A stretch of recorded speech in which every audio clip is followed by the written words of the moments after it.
আসসালামু আলাইকুম everyone, welcome back to my channel. আশা করি সবাই অনেক অনেক ভালো আছেন। আমরাও আলহামদুলিল্লাহ ভালো আছি। নতুন আরেকটা রেসিপি নিয়ে চলে আসলাম আপনাদের মাঝে। আশা করি আমার আজকের রেসিপিটা ভালো লাগবে, আর ভালো লাগলে লাইক কমেন্ট শেয়ার করবেন ফ্যামিলি এবং ফ্রেন্ডের সাথে। চলুন তাহলে আর দেরি না করে দেখে আসা যাক আমাদের আজকের রেসিপিতে কী আছে। আমাদের আজকের রেসিপি হলো সরিষা ইলিশ। তো সরিষা ইলিশ রান্না করার জন্য আমি একটা বড় সাইজের ইলিশ মাছ কেটে সেখান থেকে 6 টুকরা নিয়ে নিয়েছি। আর নিয়েছি সরিষার তেল, এটা হলো খাঁটি সরিষার তেল, বাংলাদেশ থেকে নিয়ে আসা। আর পেঁয়াজ নিয়েছি আমি 2টা বড় সাইজের, সরিষা নিয়েছি, হলুদ গুঁড়ি নিয়েছি, কাঁচামরিচ নিয়েছি। এগুলা দিয়ে আজকে রান্না করা হবে। তো এখন আমি সরিষা, পেঁয়াজ আর কাঁচামরিচ সবগুলা রেডি করে নিব।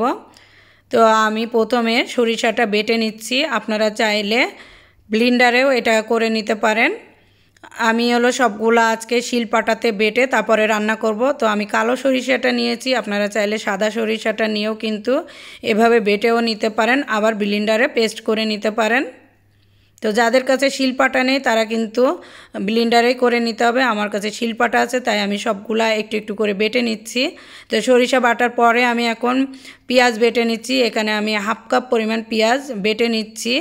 আর একটু আমি হলো পেঁয়াজ কুচি দিব আর একটু বেটে দিব, এতে করে খেতে আরও বেশি মজা হবে। পেঁয়াজটাও কিন্তু ব্লেন্ডারে করে নিলে খুব সহজেই হয়ে যায়। তো আজকে বলেছি আমি শিলপাটা দিয়েই বেটে তারপরে রান্না করব। আসলে কেমন হয়, অনেক দিন আসলে শিলপাটার খাবার খাওয়া হয় না, সেই জন্য আজকে এই কাজটা করে নিচ্ছি আমি। এবার আমি কাঁচামরিচ বেটে নিব। 2টা কাঁচামরিচ নিয়েছি আমি। আপনারা চাইলে আরও ঝালটা বাড়াইয়ে বা কমাইয়ে দিতে পারেন, যে যেরকম মানে পছন্দ করেন সেভাবে দিয়ে নেবেন। তো এটাকে আমি খুব ভালো করে মিহি করে বেটে নিব, তারপরে আমি রান্নাতে চলে যাব। তো কাঁচামরিচটা আমার বাটা হয়ে গেছে, এখন আমি রান্না করতে চলে যাচ্ছি। তো বড় সাইজের একটা হাঁড়ি বসিয়ে দিয়েছি আমি, তার মধ্যে আমি দিয়ে দিলাম হাফ কাপ পরিমাণ তেল। আর এটা হলো খাঁটি সরিষার তেল, বাংলাদেশ থেকে নিয়ে আসা। এর মধ্যে আমি দিয়ে দিলাম হাফ কাপ পেঁয়াজ কুচি। আর পেঁয়াজের সাথে তেলটা আমি দিয়ে একটু নাড়াচাড়া করে নরম করে নিয়ে তারপর আমি হলুদ গুঁড়িটা দিয়ে দিচ্ছি। এখানে হাফ চা চামচ হলুদ গুঁড়ি, আর দিয়ে দিচ্ছি সেই বেটে রাখা 2টা কাঁচামরিচ। দিয়ে আমি এখন খুব ভালো করে মিক্স করে নিব। এরপরে আমি দিয়ে দিলাম হাফ কাপ পেঁয়াজ বাটা। পেঁয়াজ বাটাটাও দিয়ে আমি খুব ভালো করে নাড়াচাড়া করে পেঁয়াজ কুচি এবং মশলার সাথে মিশিয়ে নিব।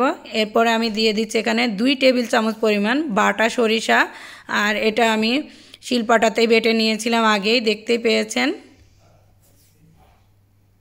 মশলাগুলো খুব ভালো করে আমি ভুনা করে নিয়েছি। এখন আমি এর মধ্যে দিয়ে দিব পরিমাণ মতো লবণ, আর লবণটা দিয়ে আমি অল্প একটু পানি দিয়ে আবারও নাড়াচাড়া করে খুব ভালো করে ভুনা করে নিব। তো ভুনা করে আমার নেওয়া হয়ে গেছে, আর মশলার উপরে দেখতে পাচ্ছেন তেলটা উঠে এসেছে, আর মশলার কাঁচা গন্ধটাও দূর হয়ে গেছে। এখন আমি মাছগুলা একে একে সব দিয়ে দিব। তো আজকে আমি এখানে 6 পিস নিয়েছি, আপনারা চাইলে কম বা বেশি নিতে পারেন, যার যেমন লাগে সে সেভাবে নিয়ে নেবেন আর কি।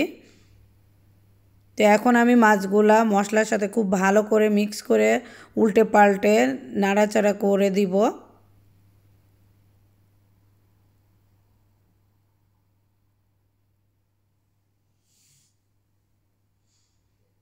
আর এভাবে মশলার সাথে একটু ওলট পালট করে দিলে কিন্তু খুবই ভালো হয়। মাছের ডালে 2 পাশেই খুব ভালোভাবে মশলাটা লেগে যায়, আর ভিতরে কিন্তু লবণ মশলা খুব ভালোভাবেই যায়।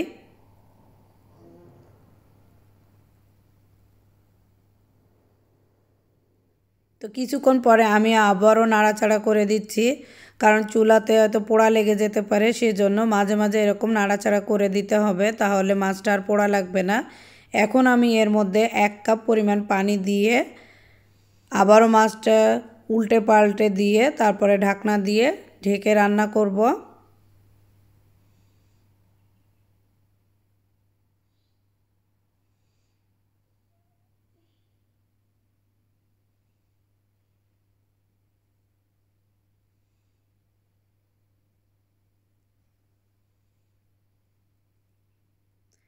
এর মধ্যে আমি দিয়ে দিলাম 4-5টা কাঁচামরিচ, আর কাঁচামরিচের মুখের দিকে আমি একটু করে কেটে দিয়ে দিচ্ছি, এতে করে কাঁচা গন্ধটাও চলে যাবে মাছের মধ্যে, মরিচের গন্ধটা খুবই মজার হবে। আর এই যে আমি 10 মিনিট ঢাকনা দিয়ে ঢেকে রান্না করে নিয়েছি। তো মাছগুলো আমার খুব সুন্দর রান্না হয়ে গেছে। এখন আমি আবারও উল্টে দিচ্ছি।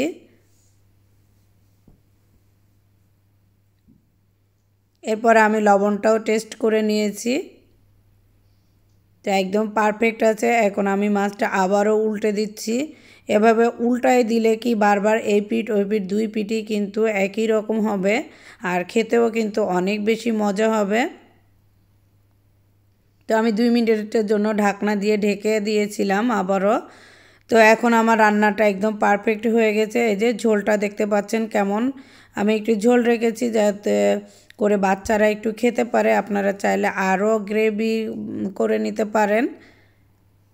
তো আমার রান্না শেষ, এখন আমি এটা পরিবেশন করে আপনাদেরকে দেখাবো। আর আজকের ইলিশটা খেতে কিন্তু ভীষণ মজা হয়েছিল।